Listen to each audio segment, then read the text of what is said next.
All right, you guys, I'm so excited for this week. I have the cutest person ever. Her name is Amanda, and I'm so excited because I found her over through social media, reached out to her, and she was so awesome and willing to say yes and come and do this. And I'm super excited because she's a fellow adoptee. And so I'm excited to hear her story.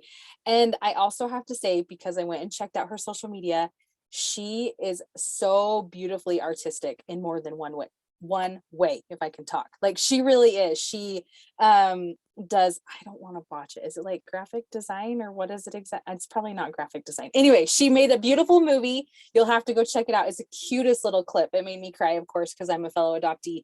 And then she can dance like nobody's business. So I have just thoroughly loved watching her and seeing her, and I'm excited to get her to know her better today. So Amanda, I will go ahead and turn the time over to you. Hi, everyone. So my name is Amanda. I was adopted from Guangzhou, China when I was 6 months old. I was actually born in a small fishing village in southern China, though, before I was brought to the orphanage over there. So I love the warm weather, and unfortunately, I'm stuck in the East Coast, and it's very snowy and very cold, and it's just been a trip these past couple of months. But yeah. I grew up in Connecticut. My family is Italian, Irish, and Polish. So my mom's side is more Polish, and like birthdays and everything would look like huge trays of pierogies. And then my dad's side did the whole Italian thing on like Christmas Eve. So we would have the San Marzano sauce cans and all of the sausage and peppers and meatballs, everything like leading up the week before. And it's just been so much fun. I always knew that I was adopted since I could remember.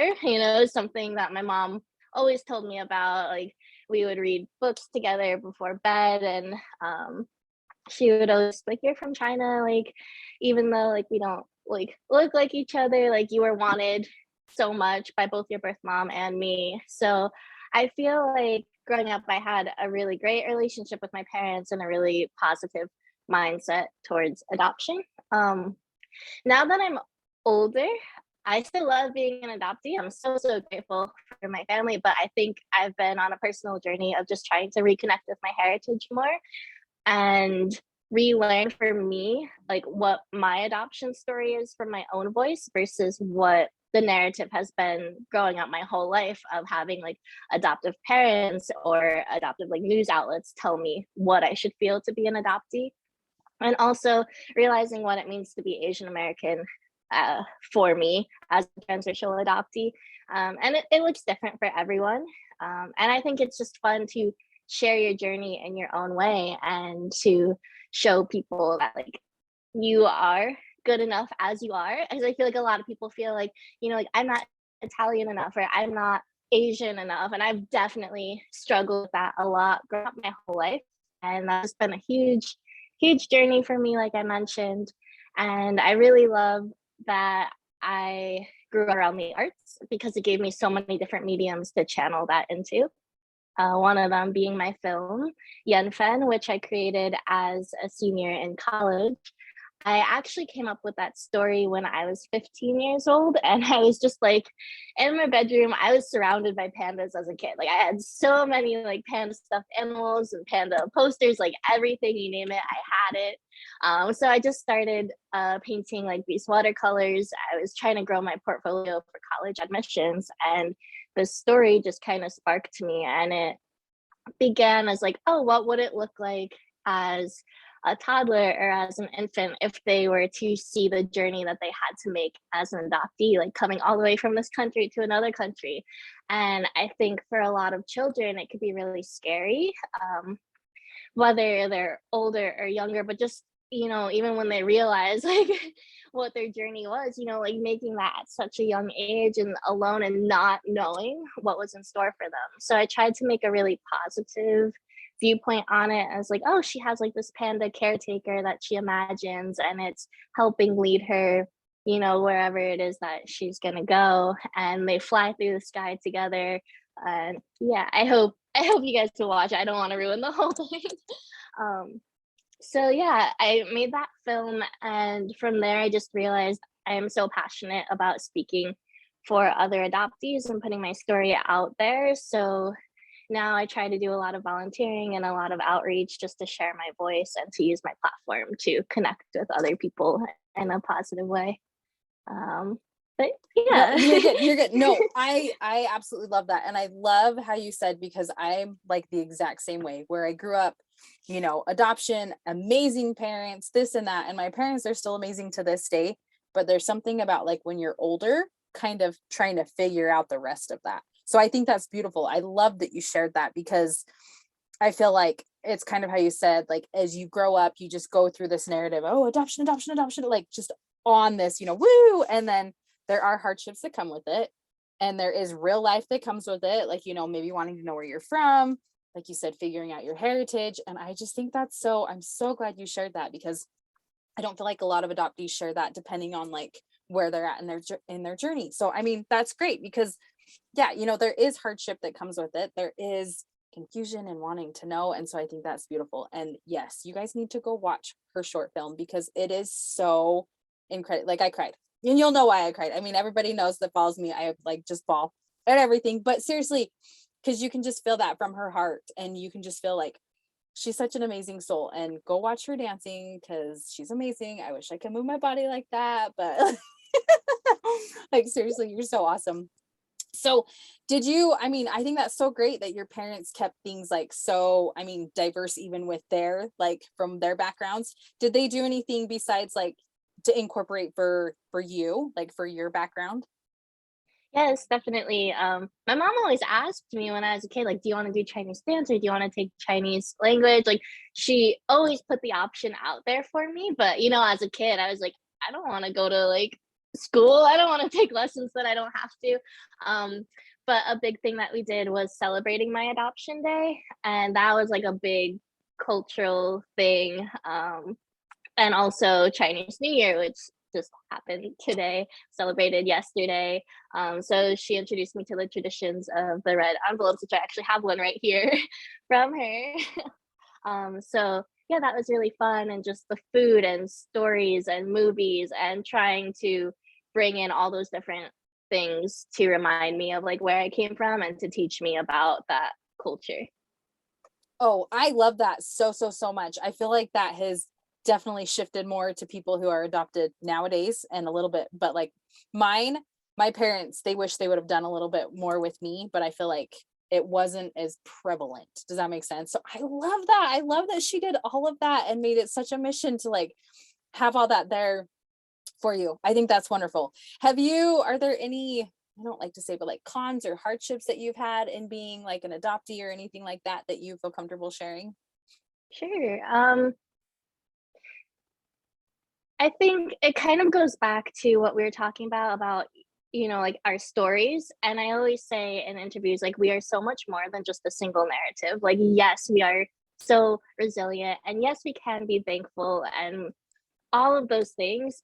But there's also so much stuff coming at us left and right that sometimes we're not prepared for. And sometimes people who don't know about adoption can ask you things in ways that cross a boundary for you or just don't sit right. And I think I dealt with that a lot. At least I remember in high school. And I think that's what piqued me to create my film. It was like I would be shopping with my mom, and we'd be in line, and I would just go up with her to buy whatever it was. And the cashier would be like, oh, like, I'm sorry, like, can you just wait? I'll help you next.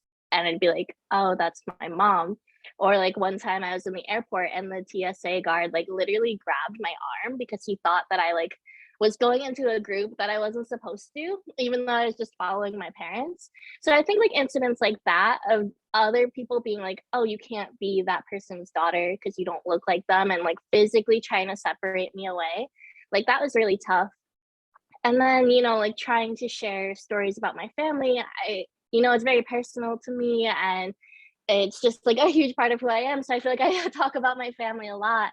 And sometimes the response will be like, oh, well, it wasn't your real grandma, right? Or like, was that do you consider that your real mom? And it's just like so, so not the point. And that's a little bit difficult because I think at the end of the day, like there's just some questions that you wouldn't ask people in general, whether they are adopted or not. So yeah. No, I love that. And I totally agree because my favorite one that I've been asked a couple times is like, how much did you cost? And I'm like, you realize I can turn that right around on you and ask the same thing. How much did you cost your parents to like for their whole hospital stay?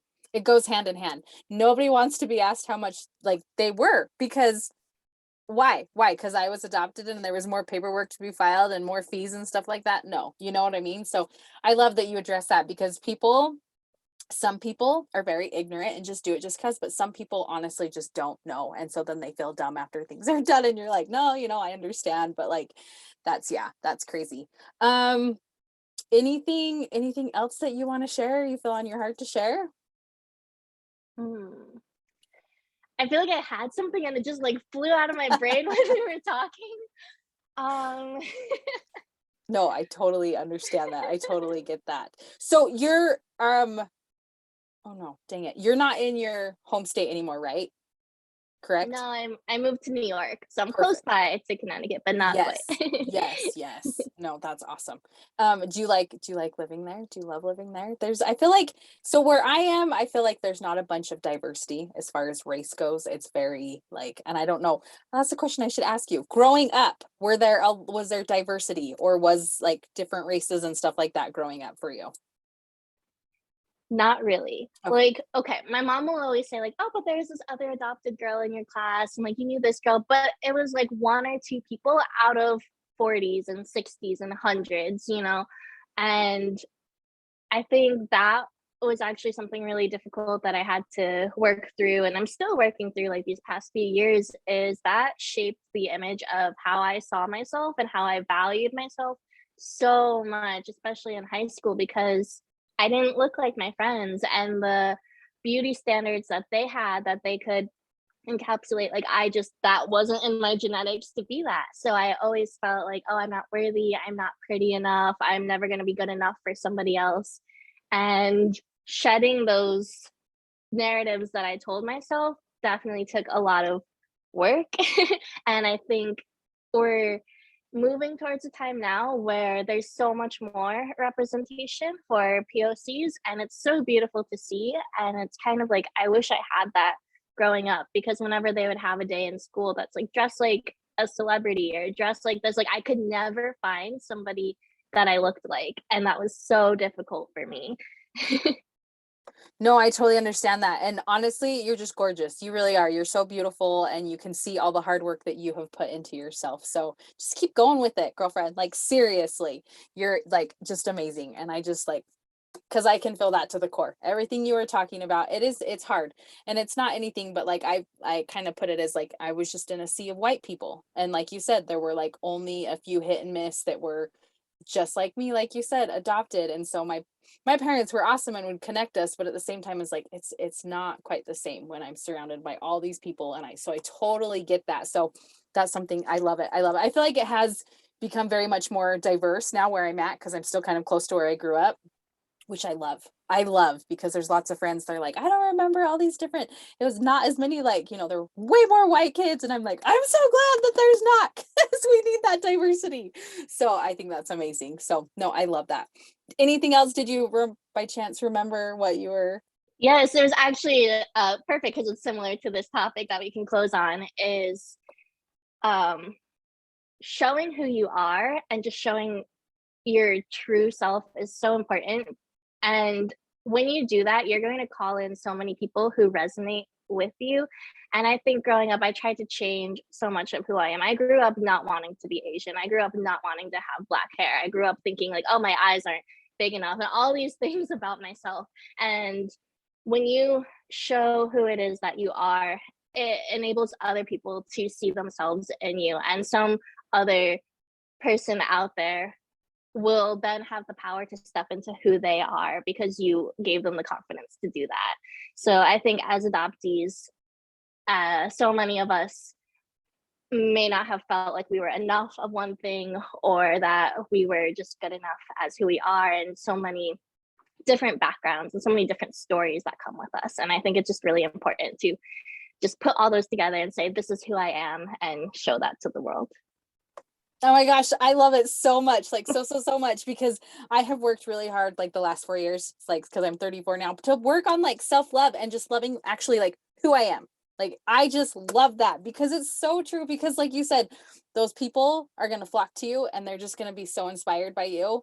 And like I said, I'm already so inspired by you because I wish I could move my body the way that you move your body. I think it's beautiful. It really is. It's beautiful. And I love that you have also gone into different forms of dance to push yourself, to challenge yourself. I noticed that when you said, I forgot what one it just was, but you said that you went into this because you're like, it was something I wanted to try. It's something new. And so I think that's beautiful. I think that's wonderful. So seriously. Oh, well, seriously, I love that we ended it on that. And seriously, Amanda, thank you so much for taking some time out of your lunch to come do this.